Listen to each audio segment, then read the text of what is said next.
যে শিশুর পারিবারিক পরিবেশটা অনেক বেশি গুরুত্বপূর্ণ, এবং আমরা দেখি শিশু অনেক সময় যে আচরণ দেখে তাকেই কিন্তু সে তার অনুকরণ করে, এবং এই যে মডেলিং বিহেভিয়ার বিষয়টা আসলে কতটা গুরুত্বপূর্ণ এবং এই ক্ষেত্রে বাবা মার ভূমিকাটা আসলে কেমন হওয়া প্রয়োজন? ধন্যবাদ, খুব সুন্দর কথা। আমরা সাধারণত সবসময় বলে থাকি শিশু স্কুল থেকে শিখে এসেছে, কিন্তু আসলে স্কুলে আপনি টাইমিংটা দেখেন, আমরা বলেছি দৈনন্দিন রুটিন। স্কুলে একটা শিশু থাকে হলো 4 থেকে 5 ঘন্টা, কিন্তু বাকি 24 ঘন্টা একদিন হলে বাকি 18 ঘন্টা কিন্তু সে ঘরেই থাকছে। নেতিবাচক কোনো আচরণ যদি সে স্কুল থেকে শিখে আসেও, বাবা মা যদি, যেমন তুমি না বলে কারো কোনো কিছু আনবে না, এটার শিক্ষাটা কিন্তু দেওয়া হয় আসলে বাসা থেকেই। একদম, এটা পারিবারিক শিক্ষা। পারিবারিক শিক্ষা। যদি শিশু না বলে কারো কিছু নিয়েও আসে, যদি তাকে সেখানেই এটাকে বলা হয় তুমি এটা ফিরিয়ে দিয়ে আসবা, কঠোরভাবে বলা হয় যে তুমি এই জিনিসটাকে এক্সেস, আমরা বলি এক্সেস না দেওয়া হয় বা পারমিশন না দেওয়া হয় এই নেতিবাচক আচরণগুলোকে, তখন কিন্তু এই নেতিবাচক আচরণ একটা শিশুর মধ্যে কখনো বিকাশ হবে না।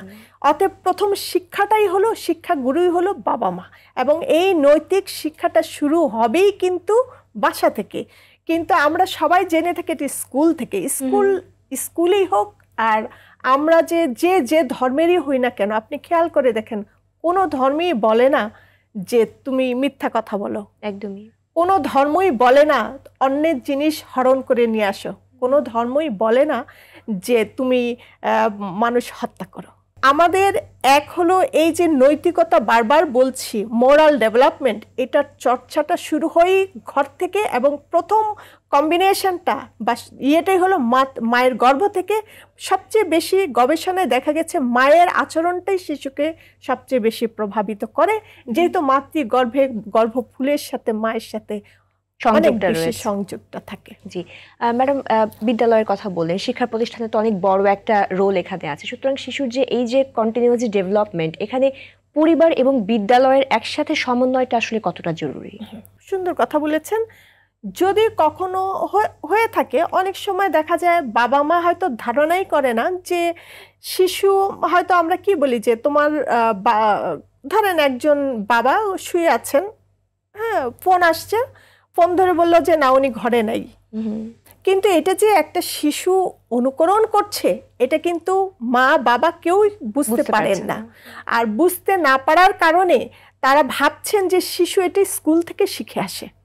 হ্যাঁ, অতএব কখনো কখনো আচরণগুলো বেশিরভাগই শেখা হয় ঘর থেকে। স্কুল থেকে যে নেতিবাচক আচরণ শেখা হয় সেখানে মানে গবেষণায় দেখা গেছে খুব কম, সংখ্যাটা খুব কম। অন্যান্য বাচ্চাদেরও তো সবার হেলদি বা সবার স্বাস্থ্যকর পরিবেশ, ইতিবাচক পরিবেশ থাকবে তা তো না, থাকতে পারে।